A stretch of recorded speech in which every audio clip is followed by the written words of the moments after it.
At 90 years old, shivering beneath a flickering streetlight, James Smith spent his last $12 on something no one else dared to touch, a rusted, forgotten storage locker coated in dust and silence. People laughed. A homeless old man, buying junk instead of food. They thought it was madness. But James didn't flinch. His trembling hands held the key like it meant something, like it had to mean something. Because when you've already lost everything, sometimes the only thing left is a gamble. And when that locker door finally creaked open, James didn't see trash. He saw something that made his breath stop, and his past come rushing back. If you've ever been overlooked, discarded, or forgotten, this story might just remind you what you're truly worth. Long before the cold streets learned his name, James Smith had been a man people listened to. There was a time when his voice carried weight in rooms filled with engineers, executives, and decision-makers. A time when his hands didn't tremble from age and hunger, but worked steadily over blueprints that promised to change the future.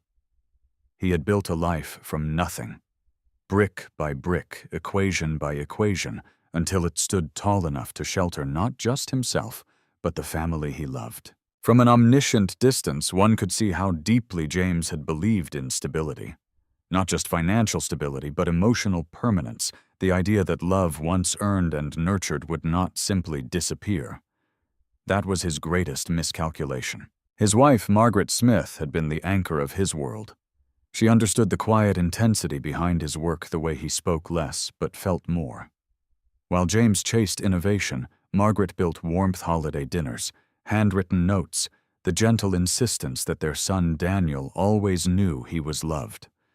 Daniel grew up in comfort, but not in gratitude. Even as a child, there was something restless in him, an impatience that Margaret tried to soften, and James tried to discipline. He wanted more faster. When other children were content, Daniel compared. When other families celebrated, Daniel calculated. Still, James believed time would mature him. It didn't. After Margaret passed away, something inside the house shifted. Not immediately, not violently, but subtly, like a foundation beginning to crack beneath polished floors. James didn't notice it at first. Grief has a way of blinding even the most perceptive minds. He moved through the days like a ghost in his own home, touching objects Margaret once held, sitting in rooms that echoed her absence.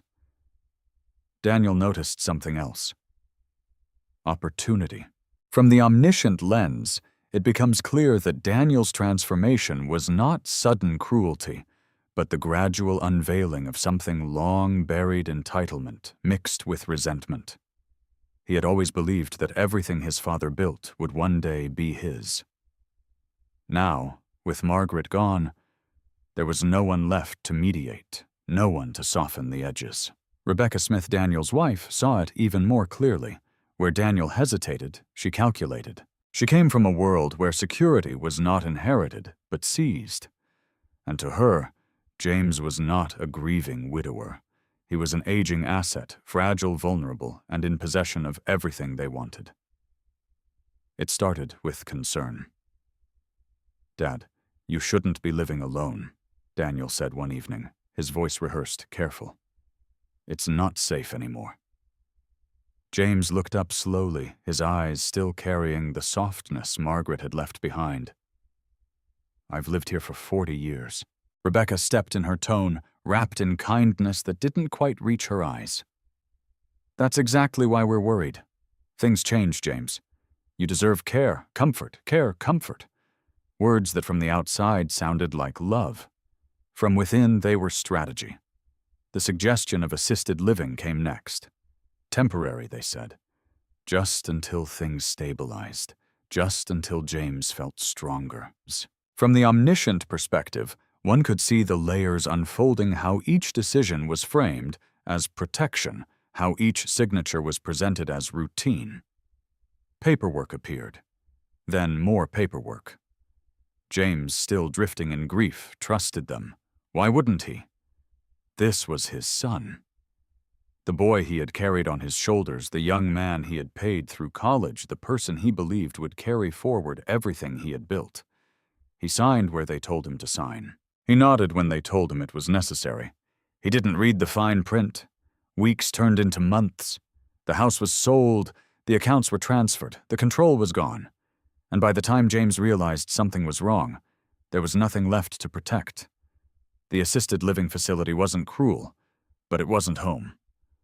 To James, it felt like being quietly erased. The staff were polite. The rooms were clean. But there was an invisible boundary around him, a sense that he had been placed somewhere between living and disappearing.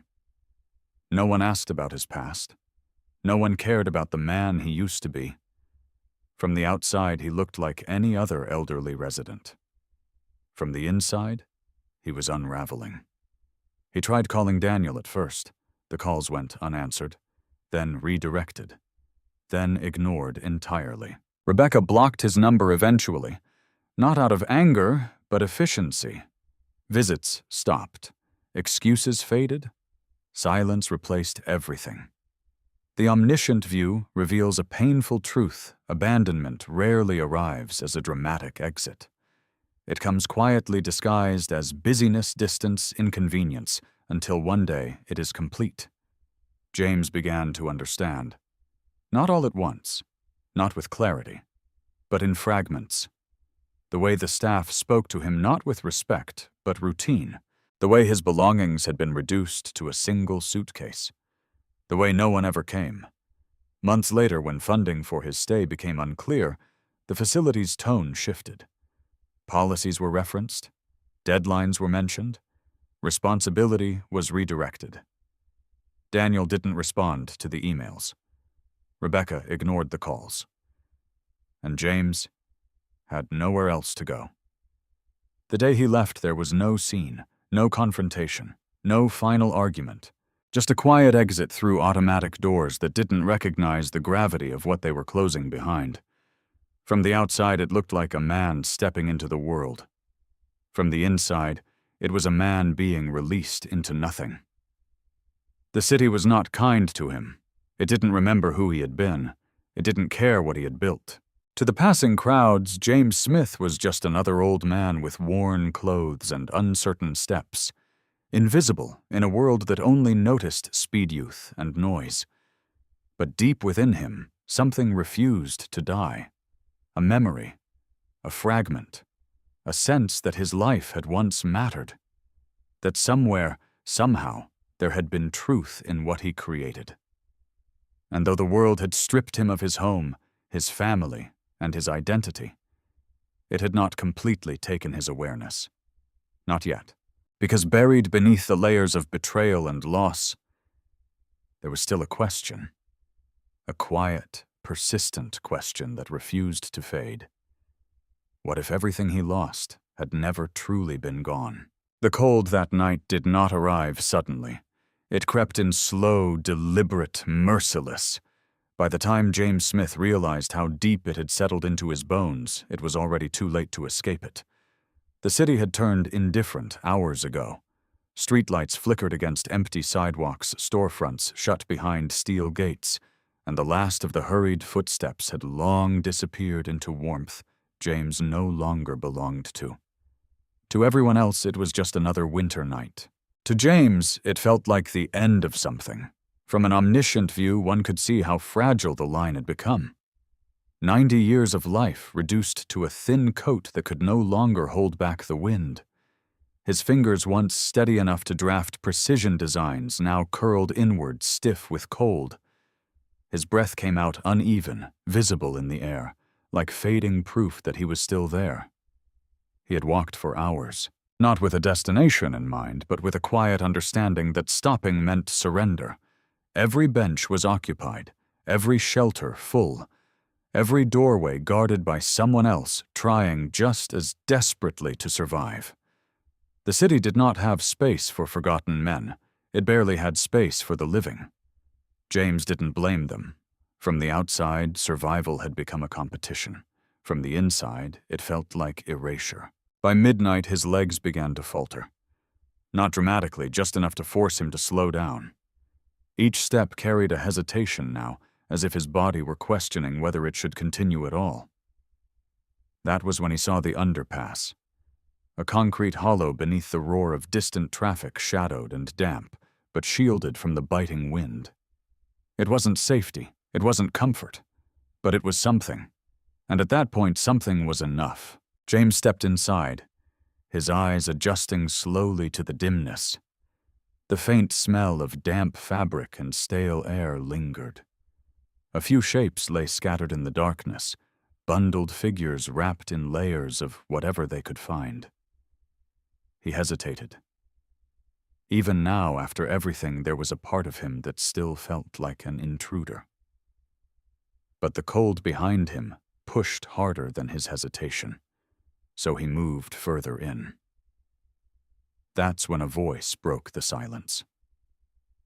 "You're new." It wasn't hostile. It wasn't welcoming either. Just observant. James turned his head slowly, trying to locate the source.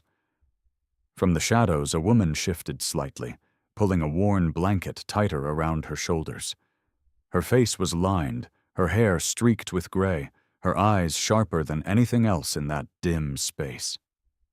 From the omniscient perspective, it was clear she had been here longer than him, not just in that underpass, but in this life of being unseen. "Just passing through," James replied quietly. The woman studied him for a moment, her gaze moving over his posture, his trembling hands, the way he struggled to stand upright. "No one's ever just passing through," she said. Her name was Linda Carter. Once she had been a schoolteacher. Once she had lived in a house filled with books and routine and predictable days. But life had unraveled differently for her medical bills. Bad timing, no safety net. Now she lived in places like this, not by choice, but by necessity. From the outside, James and Linda were strangers. From the inside, they were reflections of the same truth. She reached into a small bag beside her and pulled out a wrapped piece of bread, slightly crushed, but intact. "Take it," she said, holding it out. James hesitated again. Pride, even in its weakest form, is difficult to surrender completely. But hunger has a way of silencing pride. He took it. "Thank you." Linda shrugged slightly, as if dismissing the significance of the gesture. "Someone gave me 2 earlier." They sat in silence for a while. Not uncomfortable silence. Just the kind that exists when words feel unnecessary. From the omniscient lens, one could see what neither of them said out loud, that in a world that had stripped them of almost everything, small acts like this carried more weight than entire lifetimes of comfort. After a few minutes, Linda spoke again. "You don't look like you belong here." James let out a faint, tired breath. "I don't think anyone does." "That's not what I mean," she replied. "Most people here, they've been running from something for a long time. You look like you just got lost." The words lingered. James stared down at the piece of bread in his hands, his thoughts drifting somewhere far beyond the underpass. "I used to build things," he said after a moment. "Real things. Things that mattered." Linda tilted her head slightly. "What happened?" James didn't answer right away. How do you explain betrayal in a way that doesn't sound like weakness? How do you condense an entire life into a sentence that makes sense to someone who wasn't there? "They took it," he finally said. "Everything." Linda didn't ask who. She didn't need to. From the omniscient view, it was clear she understood more than he expected.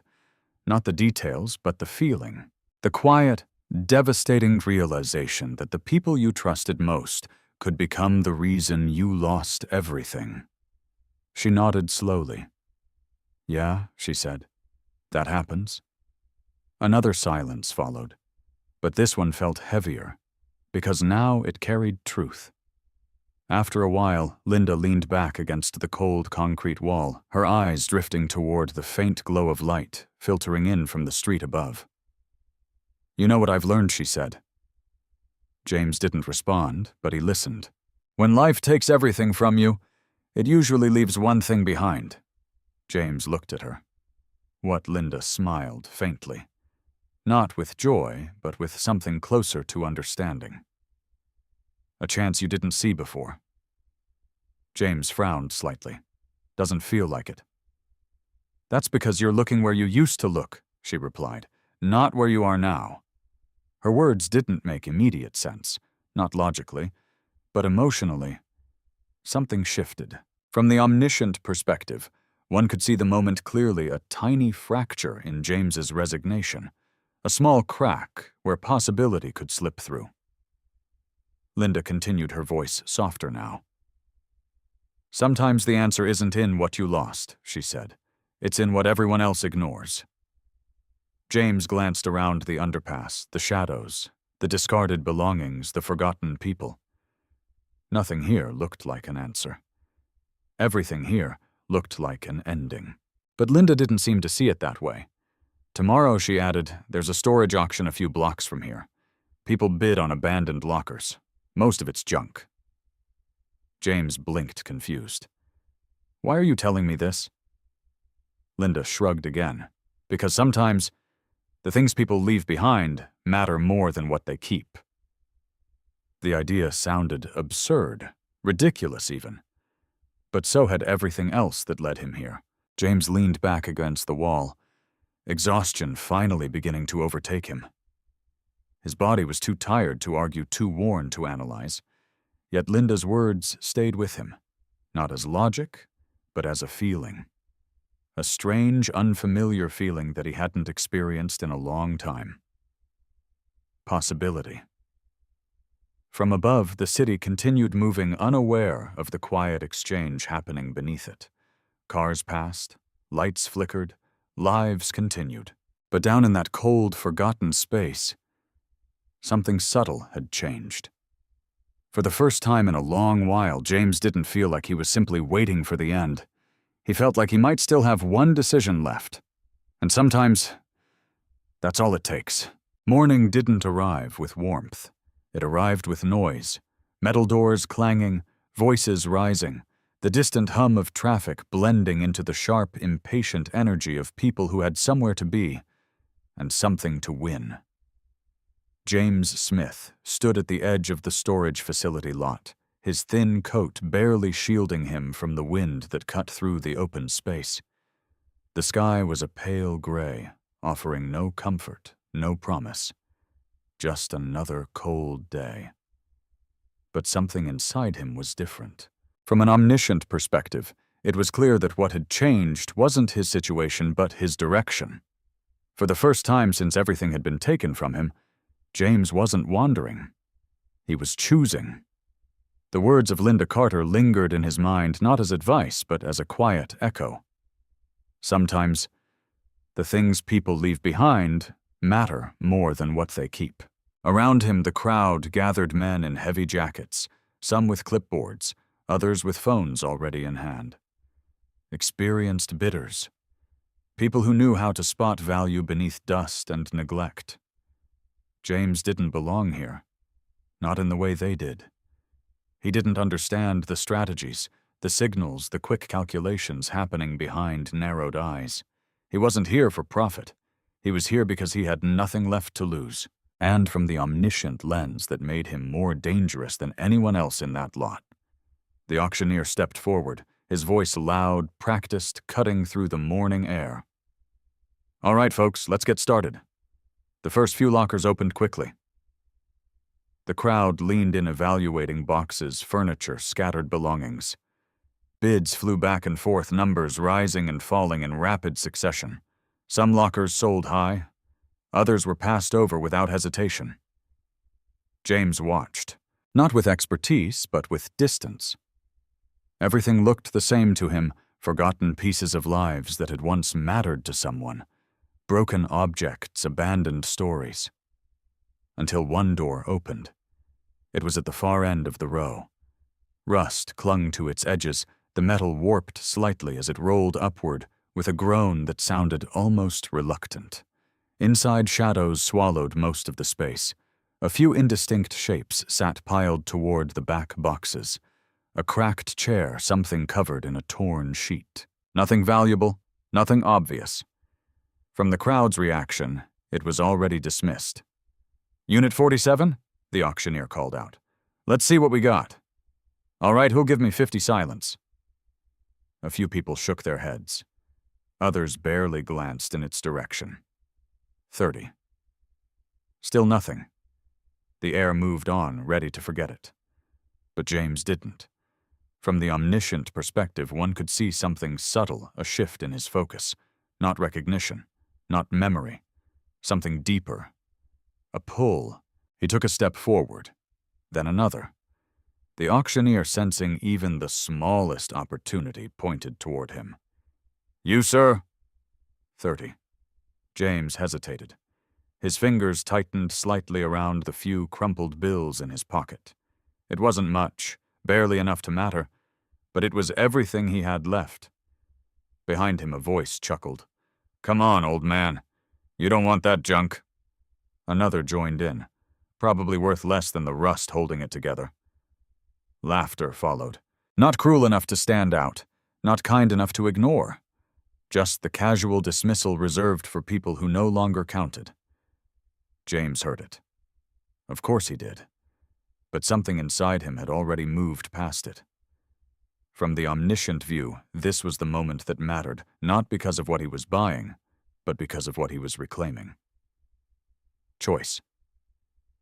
I'll take it, James said quietly. The auctioneer leaned in slightly. $30. James nodded. 30 going once, going twice. No one else spoke. Sold. The gavel came down with a sharp, final sound that seemed louder than it should have been. Just like that, it was his. The crowd moved on almost immediately, their attention shifting to the next unit, the next opportunity. To them, Unit 47 was already forgotten. But to James, it felt heavier. He stood there for a moment after the others had drifted away, staring into the dim interior of the locker. From the outside, it was nothing. From the inside, something stirred. He stepped closer. The air inside was stale, untouched for who knew how long. Dust clung to everything, thick and undisturbed. The objects within sat exactly as they had been, left frozen in time, waiting for someone who would never return. James took a slow breath. Then he stepped in. Each movement was careful, deliberate. Not because he expected something valuable, but because instinctively he treated the space with respect. These had been someone's belongings, someone's life. He moved aside a cracked wooden chair, its leg splintered, its surface worn smooth from years of use. Beneath it a box filled with old clothes, nothing remarkable, just faded fabric carrying the quiet weight of abandonment. Another box held papers, most of them yellowed, brittle with age. Bills, receipts, fragments of a life reduced to transactions and obligations. Nothing worth anything. Nothing that explained why he had felt drawn here. From the omniscient perspective, it would have been easy to mistake this moment as disappointment. But that wasn't what James felt. Not yet. Because something still held his attention. At the back of the locker, partially hidden beneath a torn canvas sheet, sat a metal container. It wasn't large, but it was different. Unlike everything else, it wasn't coated in dust. Not completely. As if it had been touched more recently than the rest. Its surface was scratched, worn, but intact. Locked. James crouched slowly, his knees protesting the movement. His fingers brushed against the cold metal, tracing its edges. A box within a box. Something deliberately protected. From the omniscient view, this was where curiosity turned into purpose. He pulled it forward, the scraping sound echoing softly within the confined space. It was heavier than it looked. Important, then. Or at least, it had been. James glanced around, instinctively aware of the emptiness surrounding him. No one was watching. No one cared. To the world outside, this locker had already been dismissed, which meant whatever was inside this container had been dismissed, too. He reached for the latch. It resisted at first, stiff, with time and neglect. He applied a bit more pressure, his hands trembling not just from cold now, but from something else. Anticipation. The latch gave way with a dull click. James paused. From the omniscient perspective, this hesitation mattered. It wasn't fear. It wasn't doubt. It was recognition, not of the object itself, but of the feeling, the sense that something was about to change. He lifted the lid. Inside, layers of carefully arranged items revealed themselves slowly. Documents, folders, a small, outdated external hard drive, everything preserved with intention. James frowned slightly, his breath catching just enough to notice. He reached in, pulling out the top folder. The paper felt different, thicker, deliberate, official. He opened it carefully, his eyes scanning the first page. And then everything stopped. Not physically, but internally.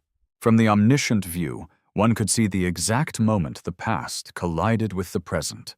The moment memory surged forward not as a gentle recollection, but as a force. His fingers tightened around the page. His breath grew uneven, because there printed clearly, undeniably, was his name, James Smith. Not as a footnote, not as a reference, but as the author, the origin, the creator. His mind raced fragments of decades-old memories snapping into place. Blueprints, late nights, arguments, promises, betrayal. This wasn't just familiar. This was his. The pages beneath revealed more technical diagrams, signatures, correspondence. Proof layered upon proof hidden away where no one would think to look.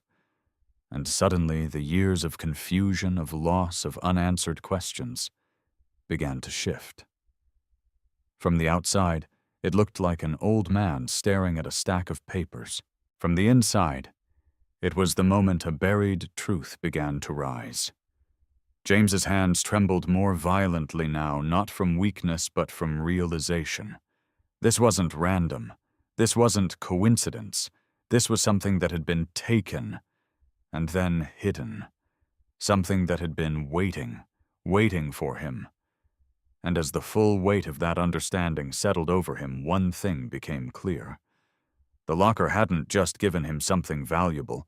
It had given him something far more dangerous. The truth. The paper in James Smith's hands trembled, not from the cold this time, but from recognition so deep it felt like it had been waiting decades to surface.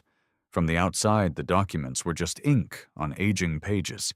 From the inside, they were a resurrection. The omniscient eye could see the storm forming within him, the collision of memory and reality of what had been stolen and what had been hidden. For years, James had carried a quiet, unresolved fracture in his life. Not one he could clearly define, but one he felt every time he tried to remember how everything had unraveled so completely. Now that fracture had a shape, a name, a truth. He sat down slowly on the cold concrete just outside the locker, the metal box still open beside him. The noise of the auction continued somewhere in the distance, voices rising and falling, deals being made, lives moving forward. But for James, time had shifted backward. Back to a life he once understood. Back to a man he once was. Decades earlier, James Smith had not just been an engineer, he had been a visionary. In a quiet research facility on the outskirts of Denver, he had spent years developing a revolutionary energy efficiency system, an innovation that promised to reduce industrial waste on a scale no one had thought possible at the time. It wasn't flashy, it wasn't immediately profitable, but it mattered. James had never chased recognition. He chased solutions. Late nights turned into early mornings. Coffee-stained blueprints covered his desk. Conversations with colleagues blurred into debates, then into breakthroughs. It was the kind of work that consumed him, but it also gave him purpose. And for a while, he wasn't alone. Richard Cole had been there. From the omniscient perspective, Richard was not immediately recognizable as a villain. He was charismatic, articulate, the kind of man who knew how to speak in rooms where power gathered. He understood how to translate complex ideas into language investors could believe in. Where James built, Richard presented. At first, it worked. James trusted him, not blindly, but sincerely. They were partners in the way people become partners when their strengths align perfectly. James created. Richard connected. Together they began attracting attention, funding, interest, opportunity. It was everything James had worked toward. But from a higher vantage point, the cracks were already there, small, almost invisible. Richard didn't see the project the way James did. To him, it wasn't about solving a problem. It was about owning the solution. The shift happened slowly. Meetings James wasn't invited to, documents he didn't review, decisions made in rooms he wasn't part of. At first, he assumed it was oversight, then timing, then something else. "Don't worry about the business side," Richard had said once, smiling in that easy, reassuring way. "That's my job. You just focus on what you do best." James had believed him because he wanted to believe him, because trust once established doesn't unravel easily. But then came the presentation, the one that changed everything. James remembered it now with painful clarity: the large conference room, the polished table, the faces of executives leaning forward with interest. He had been told it was just a preliminary pitch, informal, nothing final. But when Richard stood up to speak, something felt off. The slides were familiar, too familiar. And as the presentation continued, that unease turned into something sharper, because the system being described, the diagrams, the models, the projections, they were his. Every line, every calculation, every solution he had spent years refining, but his name was nowhere to be found. From the omniscient view, the betrayal crystallized in that moment, not through confrontation, but through absence. James stood up halfway through the presentation, his voice unsteady but firm. "Richard, what is this?" The room shifted, eyes turned. Richard didn't hesitate. "It's the future," he said smoothly. "No," James replied, stepping forward, his heart pounding. "It's my work." A pause. Brief, controlled. Then Richard smiled. "James, you contributed, of course," he said, his tone light, almost dismissive. "But this is a team effort. Let's not complicate things in front of investors." The words landed harder than any accusation. From the outside, it sounded like clarification. From the inside, it was erasure. James tried to speak again, but the room had already moved on. Investors exchanged glances, uninterested in conflict. They wanted confidence, not contradiction. And Richard gave them exactly that. The meeting ended with applause. Not for James, for Richard. In the days that followed, everything accelerated. Contracts were signed, funding was secured, ownership was established. And somehow, James found himself on the outside of something he had created. He tried to fight it. Of course he did. He gathered his original notes, his early drafts, his personal records. He went to legal offices, explained the situation, presented what he had. But Richard had been faster, more prepared.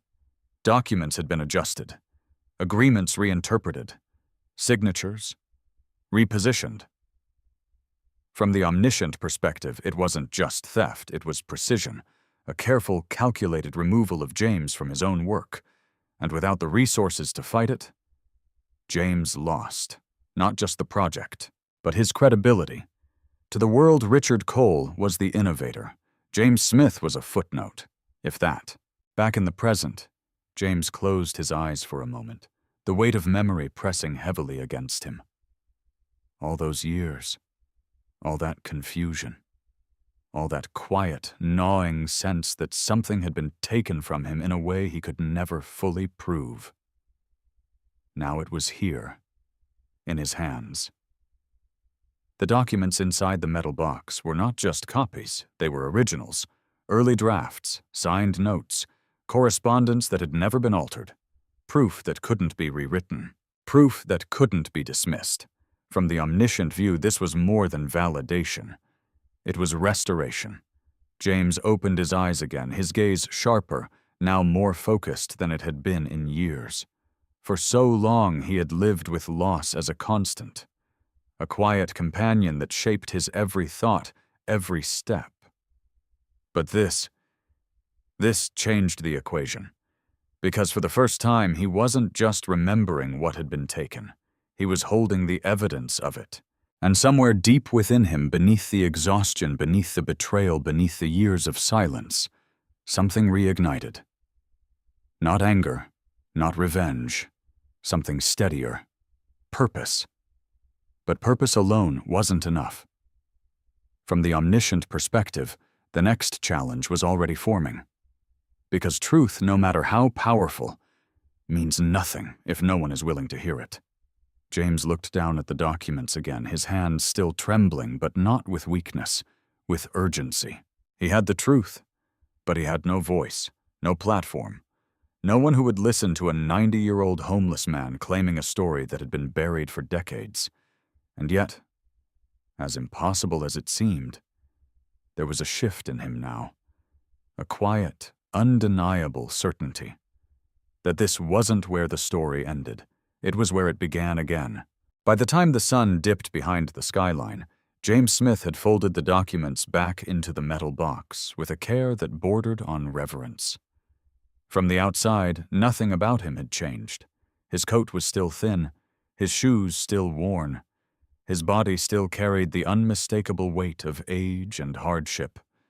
But from within, something had shifted.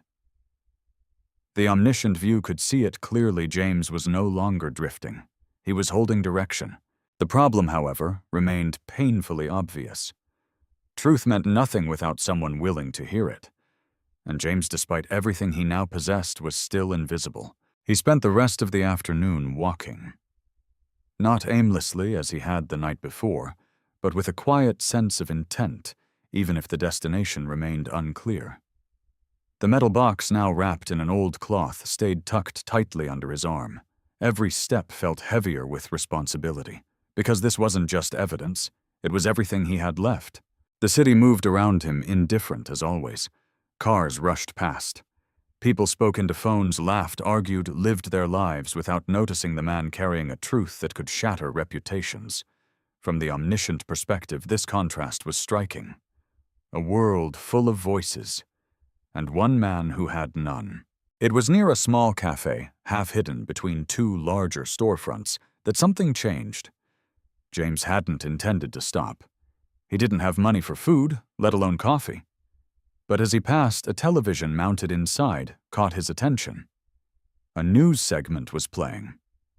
A young man stood in front of the camera, speaking with energy that felt almost out of place against the seriousness of his words. Corporate accountability continues to be a growing concern, the reporter said. Many voices are still unheard, especially those without the means to speak for themselves. James slowed. From the omniscient view, this was not coincidence, it was convergence.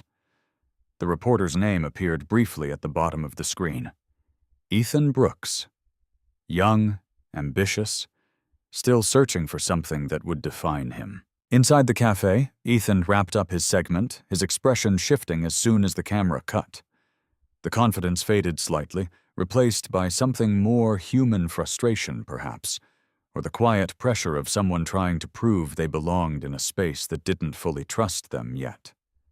James stood outside for a moment, watching. Then, without fully understanding why, he stepped inside. The warmth hit him first. Not just the temperature, but the atmosphere. Conversations layered over soft music, the scent of coffee filling the air.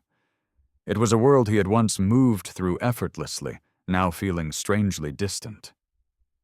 A few heads turned as he entered, not out of curiosity, out of judgment. From the omniscient perspective, it was a familiar reaction, quick assessments, silent conclusions. To them, he was out of place. To himself, he wasn't sure where he belonged anymore. Ethan stood near the counter reviewing something on his phone, barely noticing James' approach. "Excuse me," James said, his voice quiet but steady. Ethan looked up. For a brief second, confusion crossed his face. Then instinct took over, the polite, professional acknowledgement of someone being addressed. "Yeah," he replied. James hesitated. From the omniscient view, this moment carried weight far beyond its simplicity, because what he said next would determine whether the truth he carried would remain buried or begin to surface. "I think you're looking for a story," James said. Ethan blinked, caught slightly off guard. "I'm always looking for a story," he said cautiously. "What kind of story?" James adjusted the cloth-wrapped box in his arms, the kind no one believed before he replied. There was a pause. Not long, but enough. From the omniscient perspective, Ethan's skepticism was immediate and justified. He had heard variations of this before: claims, accusations, stories that unraveled under scrutiny. And standing in front of him was a man who, by all outward appearances, had nothing. No credibility, no platform, no reason to be believed. "I'm kind of on a deadline," Ethan said, his tone measured but distant. "If you've got something, you should probably—" James opened the box. Not dramatically, not forcefully, just enough for the contents to become visible. And suddenly, the conversation changed. From the omniscient view, Ethan's attention sharpened instantly. Because what he saw wasn't random, it wasn't scattered, it was structured. Documents arranged with intention, technical diagrams that carried complexity, signatures that suggested authority. This wasn't a story someone had invented overnight. This was something that had been built, carefully, over time. "What is this?" Ethan asked, stepping closer despite himself. James met his gaze.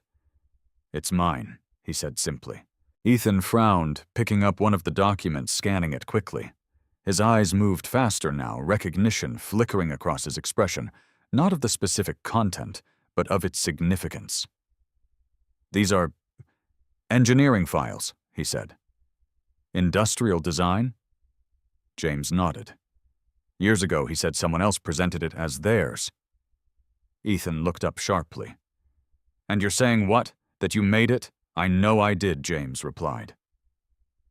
The certainty in his voice was quiet, but unshakable. From the omniscient perspective, this was the turning point.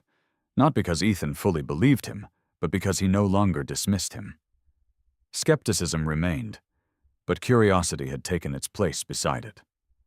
"That's a big claim," Ethan said slowly. James didn't argue. He didn't try to convince. He simply reached into the box again, pulling out another folder, older, more worn. Inside, handwritten notes filled the pages, equations layered with revisions, margins crowded with thoughts that felt too personal to be fabricated. Ethan studied them. Longer this time. From the omniscient view, his internal calculation had begun not just evaluating the possibility of truth, but the risk of being wrong. Because if this was real, it wasn't just a story. It was exposure. "And where did you get all this?" Ethan asked. James held his gaze. "In a place no one thought to look," he said. Another pause. The cafe noise seemed to fade slightly, not because it actually did, but because both men had stepped into a moment that existed outside of it. Ethan exhaled slowly. "All right," he said. "Let's say I believe you for a second." James didn't react. He just listened. Why hasn't anyone heard this before? Ethan continued. Why now? The question hung in the air. Heavy. Necessary. James looked down at the documents briefly, then back at Ethan. Because before now, he said I didn't have proof. From the omniscient perspective, the weight of that statement settled deeply, not just for Ethan, but for the story itself. Because proof changes everything. Ethan closed the folder carefully, his mind already moving ahead. This could be nothing. It could fall apart under verification. It could be a dead end. But it could also be something else. Something bigger than anything he had covered before.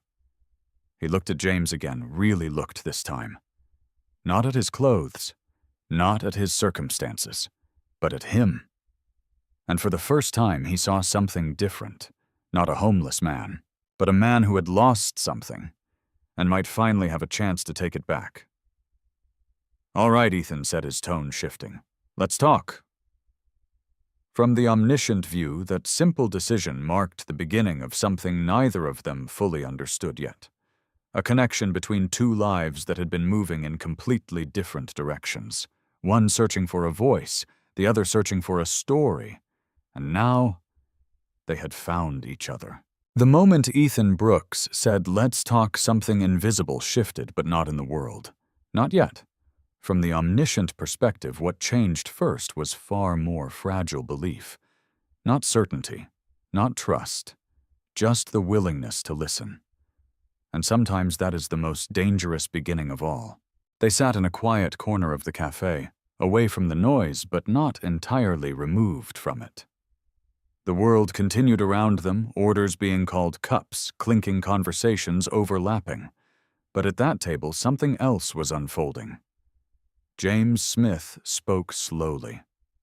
Not because he didn't know what to say, but because every word carried weight. Every memory had to be pulled carefully from decades of silence, shaped into something another person could understand. From the omniscient view, it was clear how difficult this was for him, not the telling itself, but the vulnerability of being heard again. He told Ethan everything: the project, the partnership, the betrayal. Richard Cole's name surfaced again and again, no longer as a memory, but as a central figure in a truth that had never been resolved. Ethan listened. At first with caution, then with focus, and eventually with something deeper: recognition. Not of the story itself, but of its structure, its consistency, the way details aligned not like fiction, but like something lived. Still doubt lingered, because it had to. "You understand what you're saying, right?" Ethan finally said, leaning forward slightly. "If this is true, this isn't just a story. This is a major accusation." James didn't flinch. "I'm not accusing," he said quietly. "I'm remembering." The distinction landed harder than either of them expected. From the omniscient perspective, that moment mattered not because it convinced Ethan, but because it reframed everything. This wasn't about revenge, it was about truth. Over the next few days, their lives began to intertwine in ways neither of them had anticipated. Ethan took copies of the documents carefully, respectfully, and began verifying what he could. Names, dates, corporate filings, old patents. Every piece had to be tested, because if it didn't hold, everything collapsed. From the omniscient view, Ethan's world shifted too. What started as curiosity had become obsession. Late nights stretched longer, deadlines blurred. The usual stories, the safe ones, felt smaller, now less important. Because this had weight. But with weight came resistance. The first sign appeared subtly. An editor's hesitation. "You're basing this on one source?" she asked, scanning the initial draft Ethan had prepared. A homeless man. Ethan didn't like the phrasing. "He's more than that," he replied. Maybe she said. But that's not how it's going to look. From the omniscient perspective, the tension was predictable. Newsrooms didn't run on belief. They ran on credibility. Risk was measured carefully, and this story, if wrong, could damage reputations far beyond Ethan's own. "Get more," the editor added. "Independent verification, corroboration, otherwise we can't touch it." It wasn't rejection, but it wasn't acceptance either. It was a barrier. Meanwhile, James remained on the outside of everything. From the omniscient view, his situation hadn't changed. He still slept wherever he could, still moved through the city unnoticed, still carried the same fragile existence he had before the locker. Except now, he carried hope. And hope, when unsupported, can be dangerous. He met Ethan when he could: public places, quiet corners, anywhere they wouldn't be asked to leave. Each meeting brought updates, fragments of progress. "Some of it checks out," Ethan said one evening, his voice cautious but energized. "The company, the patents, Richard Cole, he's exactly where you said he'd be." James nodded slowly. He already knew. "But there are gaps," Ethan continued. "Places where records are missing or altered. It's like someone cleaned it up." From the omniscient perspective, the implication was clear.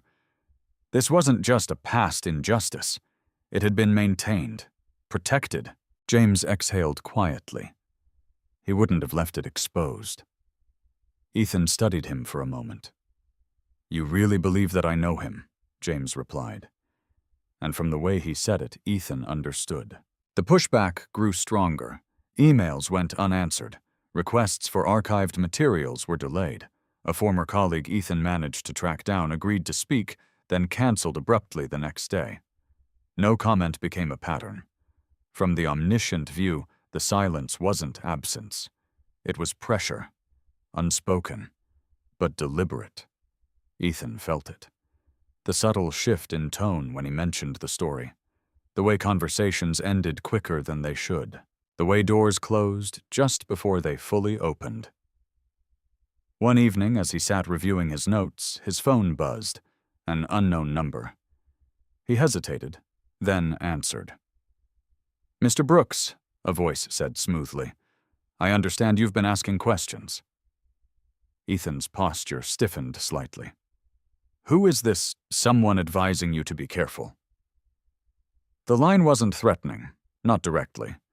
But from the omniscient perspective, it didn't need to be. "Stories like the one you're chasing," the voice continued, "they tend to be complicated, misleading even." Ethan said nothing. Sometimes the voice added, "It's better to focus on what can actually be proven." The call ended. No name, no explanation. Just a message.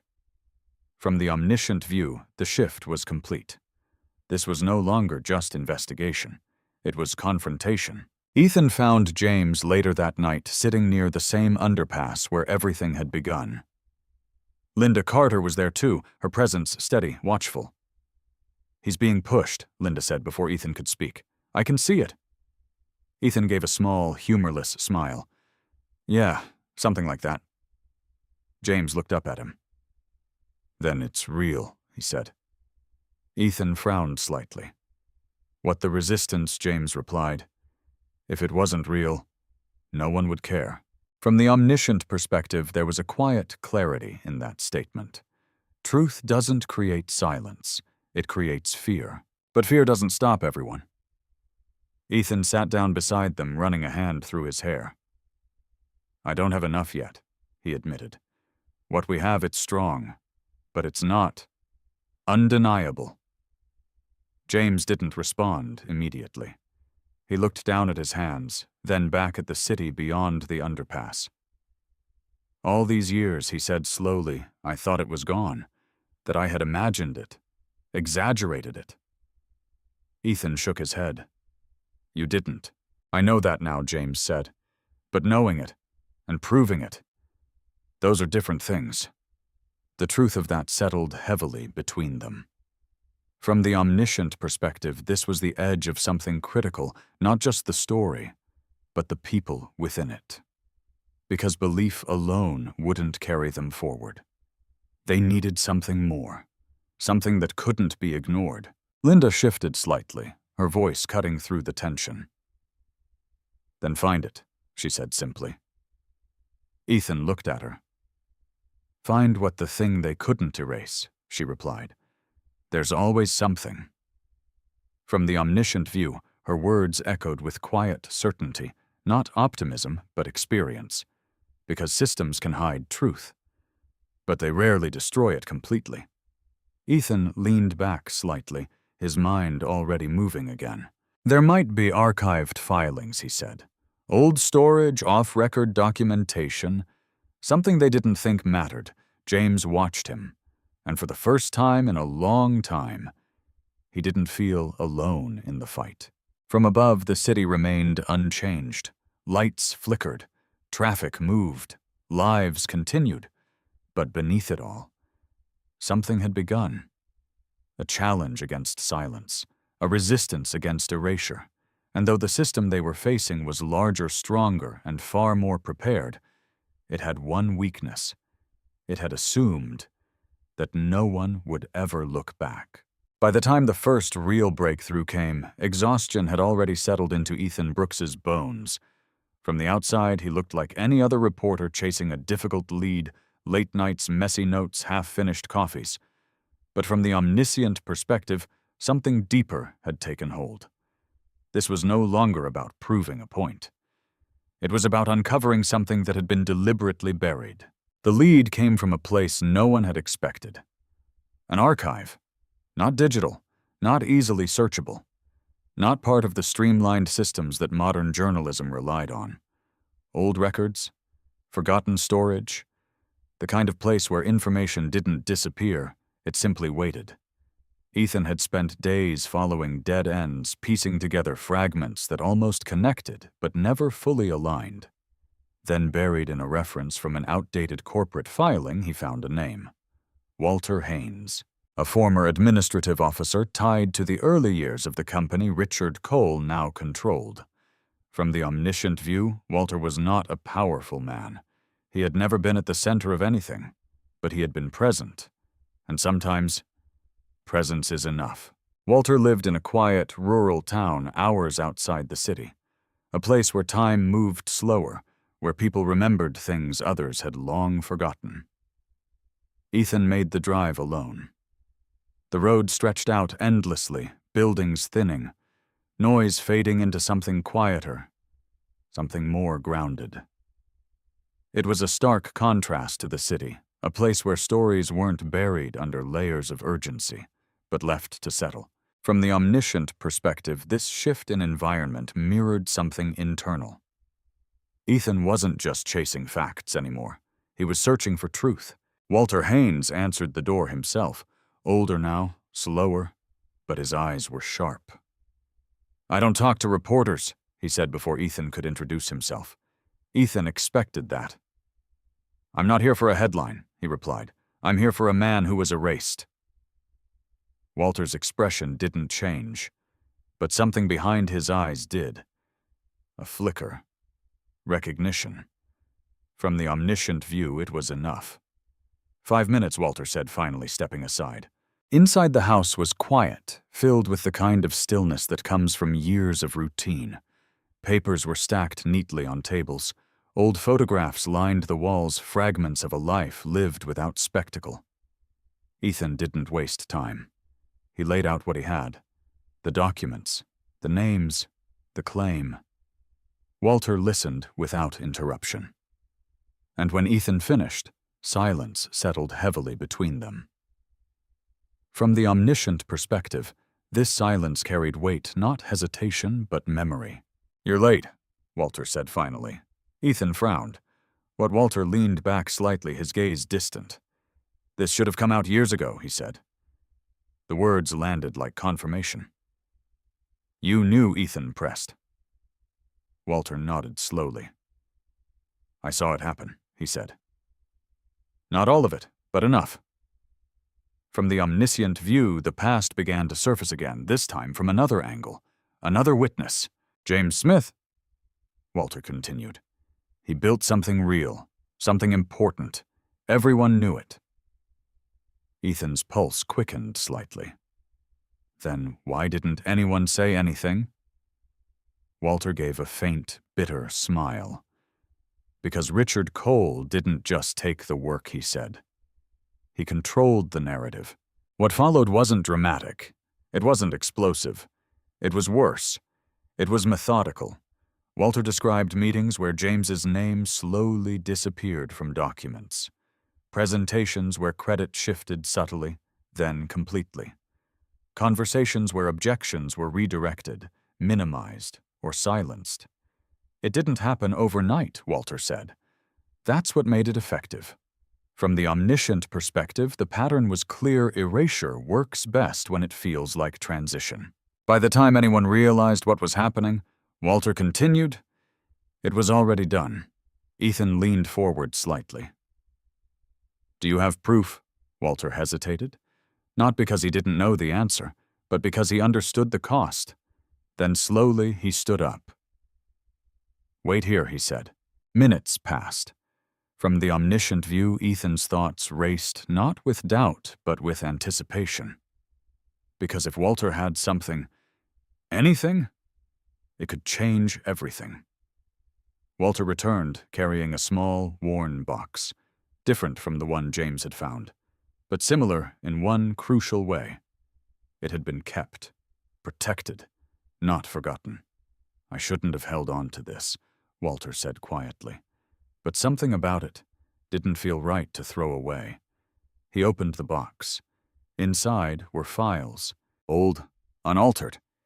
And as Ethan began to flip through them, the significance became undeniable.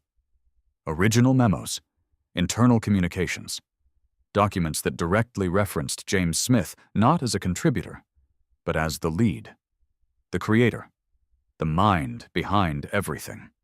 From the omniscient perspective, this was the missing piece.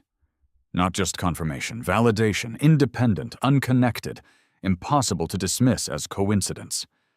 You understand what this means, Ethan said, his voice low. Walter nodded. It means, he replied, that the truth was never gone. Back in the city, everything moved faster. Ethan worked relentlessly, cross-referencing Walter's documents with what James had found. The alignment was precise. Dates matched, language matched, intent matched. This wasn't a theory anymore. It was a case. From the omniscient view, the momentum had shifted. But so had the stakes. When the first version of the story was published online, it didn't explode immediately. It spread, quietly at first. A few shares, a few comments, then more. Because something about it felt real. Not polished, not manufactured, but human. The video interview Ethan recorded with James followed shortly after. No dramatic music, no staged emotion. Just a 90-year-old man telling the truth he had carried for decades. And that resonated. From the omniscient perspective, the reaction wasn't just curiosity, it was recognition. People saw something in James, not just his story, but his silence, his patience, his dignity. And they listened. The turning point came within days. A former engineer, someone who had worked briefly under Richard Cole, came forward. Then another. Each with fragments, each with pieces, not enough individually, but together. They formed something undeniable, a pattern, a history, a truth that had been waiting for someone to connect it. Meanwhile, in a high-rise office far removed from the streets where James still walked, Richard Cole watched. From the omniscient perspective, his reaction was controlled, but not calm. He had built his life carefully, layer by layer. Reputation, influence, power, and now, something was threatening it. Not loudly, not aggressively, but persistently, like a crack spreading through glass. Back under the fading light of another evening, James sat with Ethan and Linda once again. But this time, something was different. The weight in the air had shifted, not heavy with uncertainty, but charged with movement. "They're listening," Ethan said, his voice carrying something close to disbelief. James looked at him. "Are they?" he asked. Ethan nodded. "They're not just listening," he said. "They're responding." From the omniscient perspective, the transformation was clear. James Smith was no longer invisible. Not completely, not anymore. But with visibility came consequence, because truth once seen cannot be unseen, and those who built their lives on its absence will not let it rise without a fight. The shift didn't feel like an explosion. It felt like pressure finally breaking through.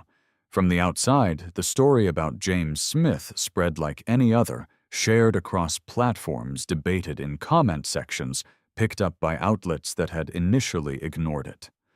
But from the omniscient perspective, what was happening beneath the surface was far more significant. Institutions were paying attention, quietly, carefully, and most importantly, seriously. It began with questions, not public ones, internal ones. Board members at Richard Cole's company requested briefings. Legal teams revisited old documents. Compliance officers, once indifferent, started asking for archived records that hadn't been touched in years. From the omniscient view, this wasn't panic. Not yet. It was verification. Because powerful systems don't collapse from accusation alone. They collapse when doubt becomes evidence. Richard Cole maintained control at first. From his office overlooking the city, a view he had once considered permanent, he managed the narrative the way he always had. Strategically. He issued a statement. Brief. dismissive. The claims being circulated are inaccurate and lack substantiated evidence, it read. Our company has always operated with integrity and transparency. To the public, it sounded confident. To those inside the system, it sounded incomplete. Because by then the evidence wasn't just circulating, it was accumulating. Ethan Brooks didn't slow down. If anything, he accelerated. From the omniscient perspective, his transformation was undeniable. The hesitant reporter who once questioned whether anyone would listen had become something else entirely. Relentless. He followed every lead, cross-checked every claim, spoke to anyone willing to remember what others had forgotten. The story was no longer his alone. It belonged to everyone who had been part of it, and everyone who had been silenced by it. James Smith watched it all unfold from a distance, not physically, emotionally. From the outside, his life remained unchanged. He still moved through the same streets, still carried the same worn belongings, still existed in the margins of a world that had only recently begun to notice him. But from within, everything was different. The omniscient view revealed a quiet conflict forming inside him, not doubt about the truth, but uncertainty about what would come next. Because for so long he had lived without expectation, without hope. Now both had returned, and they were unfamiliar. The investigation escalated. A federal inquiry was announced, not loudly, not dramatically, but enough. Enough to signal that the story had crossed a threshold. From the omniscient perspective, this was the point where private doubt became public consequence. Richard Cole was no longer just defending his reputation. He was defending his position, and positions, unlike narratives, are harder to control. The first crack came from within. A senior executive, someone who had worked alongside Richard for years, resigned unexpectedly. No explanation, no statement, just absence. Then another. From the outside, it looked like coincidence. From the inside, it was distancing, because proximity to truth carries risk, and risk when it becomes visible is something people move away from. Ethan's coverage intensified. New evidence surfaced, archived memos, financial discrepancies, internal communications that painted a clearer picture of how the original work had been restructured legally, strategically, and deliberately. From the omniscient view, the pattern was undeniable now. Not just a single act of theft, but a system of control built around it. And then, the moment arrived, the one that changes everything. It happened during a recorded deposition. Not public at first, but eventually, inevitable. Richard Cole sat across from investigators, his composure intact, his responses measured. For years he had operated in environments like this where language mattered more than truth, where precision could shape perception. But this time, the variables were different. Because this time the questions weren't speculative. They were supported, documented, anchored in evidence that had not existed before. From the omniscient perspective, the shift was subtle but critical. Richard wasn't controlling the narrative anymore. He was reacting to it. "And can you explain," the investigator asked calmly, "why these early documents list James Smith as the primary developer of the system?" A pause. Small, but real. Richard adjusted slightly in his chair. "As I've stated," he replied, "the development process involved multiple contributors, but these documents predate the formation of your current company," the investigator interrupted. "They indicate original authorship." Another pause. Longer this time. From the omniscient view, this was the moment where control began to slip. Because truth, when properly framed, doesn't need to be aggressive. It just needs to be clear. Back in the city, Ethan received the leak, a portion of the deposition. Not the entire thing, but enough. Enough to confirm what they had been building toward. He didn't publish immediately. From the omniscient perspective, this restraint mattered, because timing in stories like this is everything. He waited. Verified, cross-referenced. And then, he released it. The reaction was immediate. Not gradual, not quiet, immediate. Because this wasn't just accusation anymore, it was contradiction. A powerful figure confronted with evidence he could not fully dismiss. From the outside, it looked like exposure.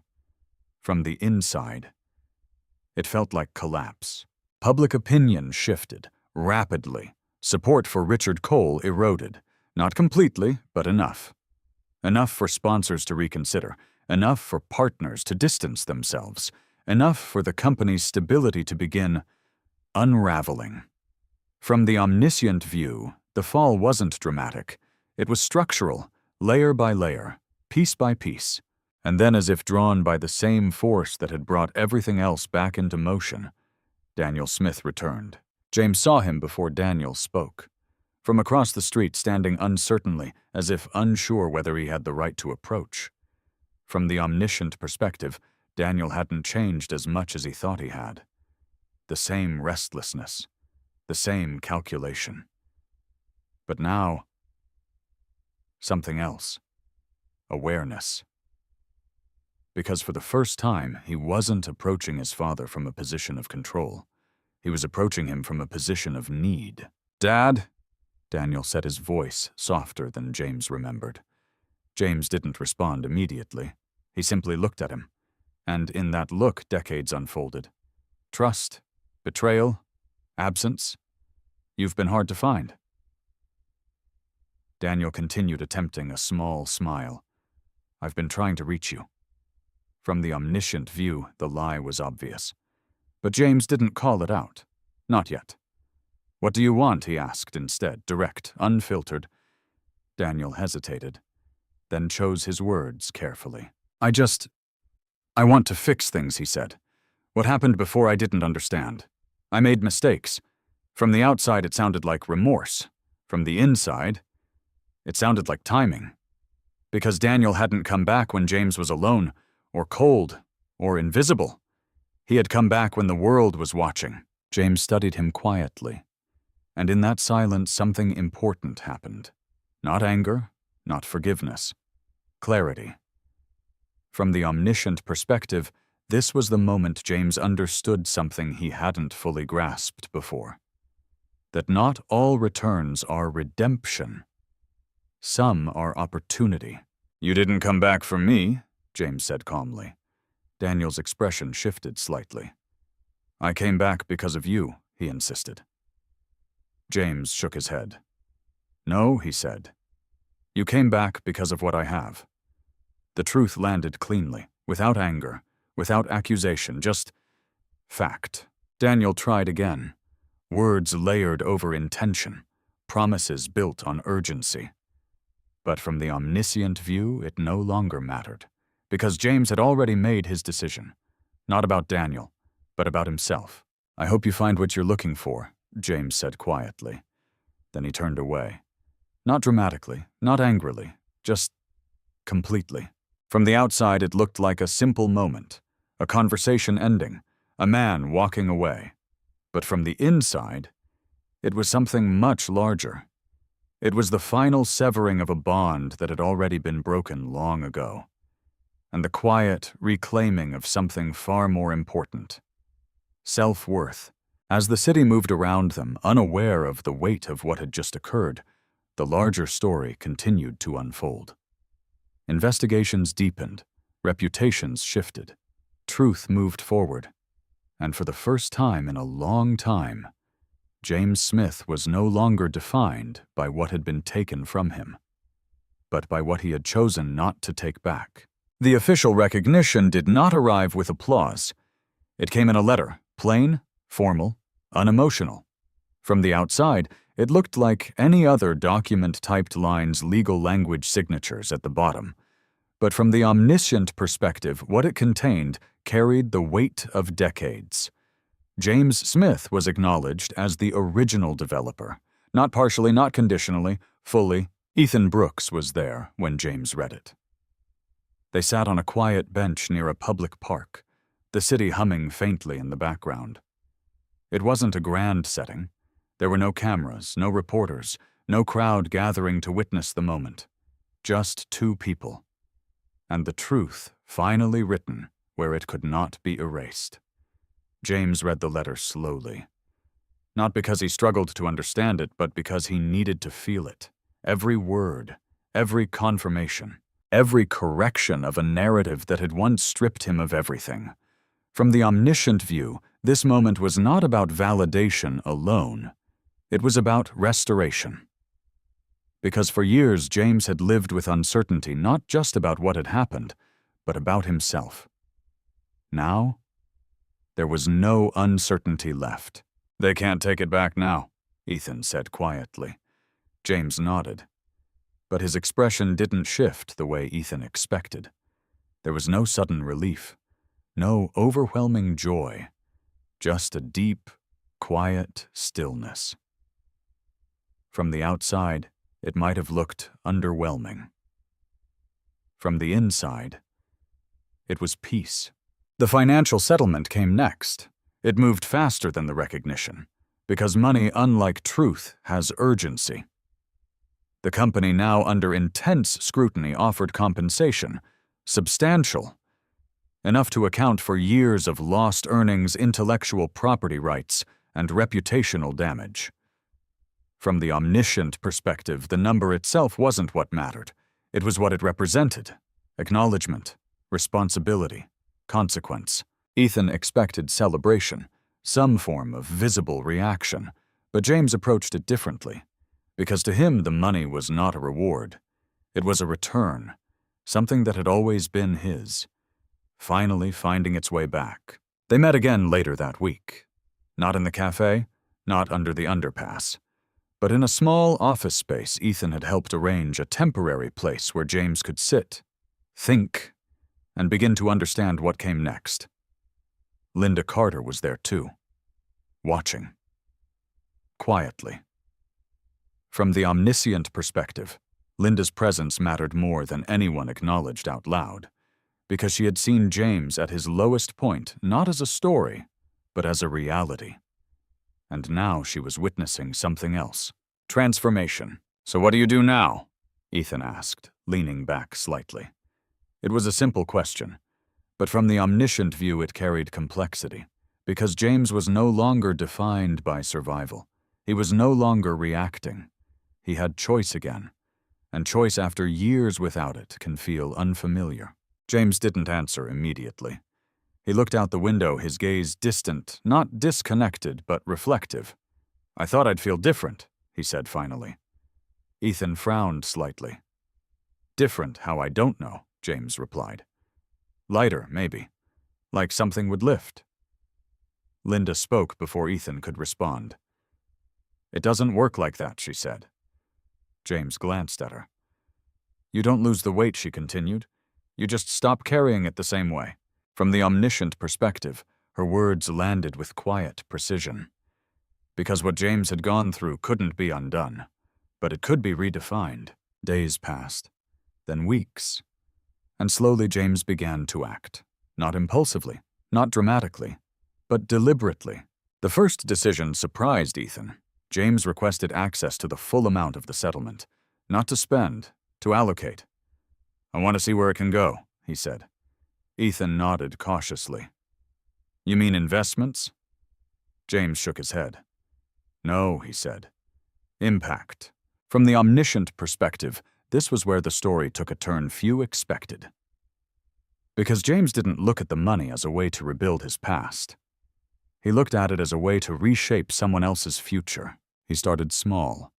A temporary housing program, nothing large-scale, nothing that required immediate attention from the public. Just a few units, a few people. Individuals who, like him, had been pushed out of systems that were never designed to bring them back. Linda was the first person he approached. "You should run it," he told her. She laughed, not dismissively, just surprised. "I don't even have a place to live," she said. "Exactly," James replied. From the omniscient view, the logic was clear. Who better to understand the problem than someone who had lived inside it? Linda hesitated. Because trust once broken by the world doesn't rebuild easily? But something in James's approach felt different. Not like charity, not like obligation, like recognition. She agreed. The program grew. Not quickly, not publicly, but steadily. James didn't seek attention. He avoided interviews, declined invitations. From the outside, it seemed unusual. A man whose story had captured national interest, stepping away from visibility. But from the omniscient perspective, it made perfect sense. Because James had never wanted to be seen. He had only wanted to be acknowledged. Ethan struggled with it at first. Not because he disagreed, but because he understood what it meant. "This could be bigger," he said one afternoon. "You could expand this, reach more people." James smiled faintly. "It will grow," he said. "Just not the way you think." From the omniscient view, Ethan was still learning something James had already lived. That scale is not the same as impact, and recognition is not the same as purpose. Meanwhile, the world continued to react. Richard Cole's fall completed itself quietly. Resignation, legal consequences, reputational collapse. From the outside, it looked like justice. From the inside, it felt inevitable. But James didn't follow it. He didn't watch the news, didn't read the updates. From the omniscient perspective, this absence was intentional, because he wasn't interested in watching someone else lose what he had lost. He was focused on what he had regained. One evening, as the sun dipped low over the horizon, James stood outside one of the housing units. Inside, a small group of people gathered, talking, eating, existing in a space that was for the first time in a long while theirs. Linda stood beside him. "You did this," she said. James shook his head.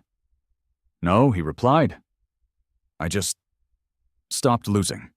From the omniscient view, that statement carried more truth than anything else he had said, because for years James's life had been defined by subtraction.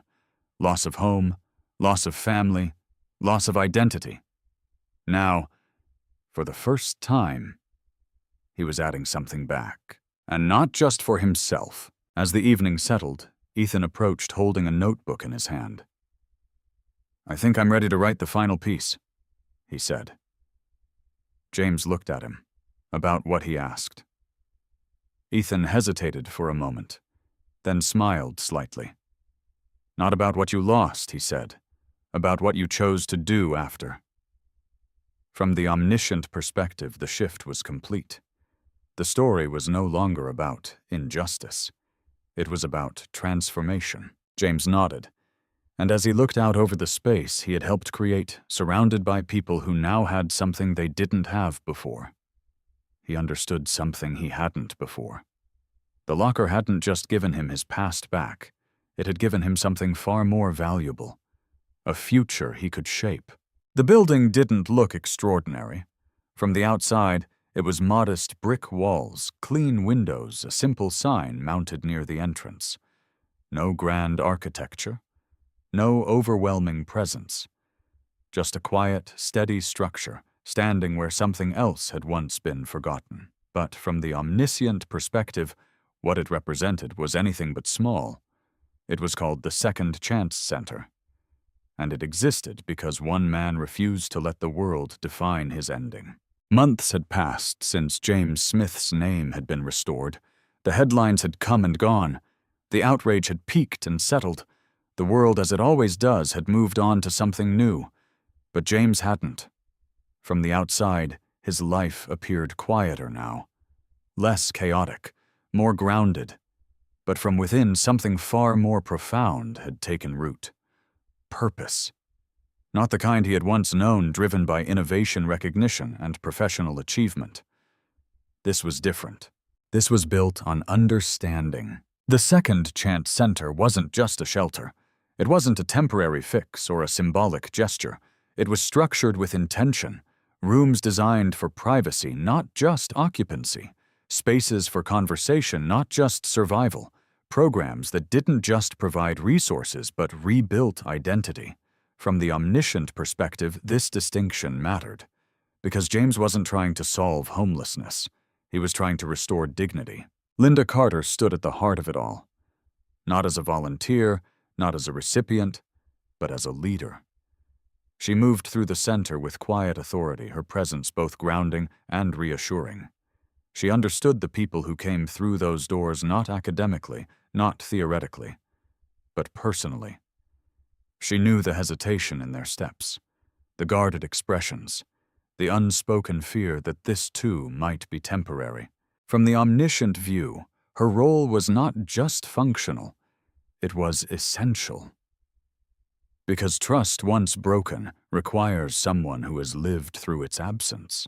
James visited often, but he didn't oversee, he didn't manage, he didn't control. Instead, he observed, listened, learned. From the outside, it might have seemed passive. From the inside, it was deliberate. Because for the first time in his life, James understood something he hadn't before. That building something meaningful didn't always require being at the center of it. Ethan Brooks's life had changed too. The story had done more than elevate his career, it had reshaped his perspective. He no longer chased stories for recognition, he searched for truth. And when he finally published his final piece on James, it wasn't what anyone expected. There were no dramatic headlines, no sensational framing, no focus on scandal or downfall. Instead, the article began with a simple image, a man standing in front of a building that didn't exist a year ago, and the quiet reason why it does now. From the omniscient perspective, Ethan had understood something crucial, that the most powerful part of the story wasn't what had been taken. It was what had been created in response. James read the article alone. Not in an office, not in a public space, but in a quiet room inside the very center his story had helped build. He read every word, slowly, carefully. And when he finished, he didn't feel pride. He felt completion, but not closure, because the story wasn't over. Not in the way most people define endings. One afternoon, without announcement or attention, James returned to the place where everything had changed.